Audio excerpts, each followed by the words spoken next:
اب آپ کو بتائیں کہ جرمنی کے شہر فرینکفرٹ میں پاکستان عوامی تحریک کی جانب سے سانحہ ماڈل ٹاؤن کے خلاف پاکستانی قونصلیٹ فرینکفرٹ کے سامنے احتجاجی مظاہرہ کیا گیا۔ اس حوالے سے دیکھتے ہیں شبیر احمد کھوکھر کی یہ خصوصی رپورٹ۔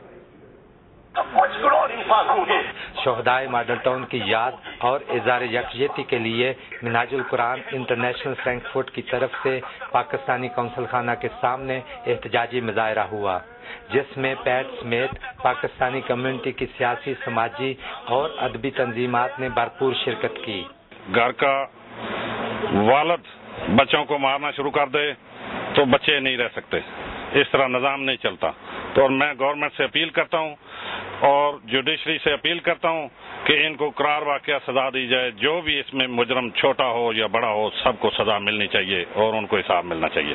مظاہرین نے کہا کہ 17 جون 2014 کو منہاج القرآن انٹرنیشنل کے مرکز اور ڈاکٹر طاہر القادری کی رہائش گاہ پر حملہ ملکی تاریخ کی بدترین حکومتی دہشت گردی ہے۔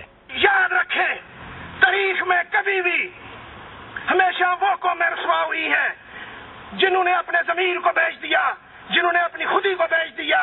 آج بھی کلمہ پڑھنے والے پاکستان میں موجود ہیں، کلمہ پڑھ کر قسمیں کھانے والے موجود ہیں، اپنی دکانداری چلانے والے موجود ہیں، اپنی سیاست کی دکانوں کو چمکانے والے موجود ہیں، کلمے کا نام تو لیتے ہیں لیکن جب حق کی باری آتی ہے آگے کوئی بھی نہیں آتا۔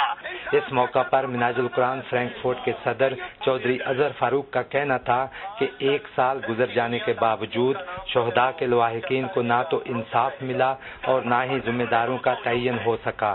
ہم ان کا حساب اور انصاف لینے کے لیے یہاں جمع ہوئے اور ہمارا مطالبہ ہے یہ گورنمنٹ سے کہ ہمیں اس کا حساب اور جواب دیا جائے۔ شہدائے ماڈل ٹاؤن اور برما کے مسلمانوں سے اظہار یکجہتی کرتے ہوئے مظاہرین نے شہداء کے بلند درجات اور لواحقین کے لیے صبر جمیل کی دعا کی۔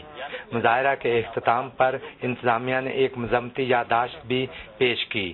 رائل نیوز کے لیے شبیر احمد، فرینکفرٹ، جرمنی۔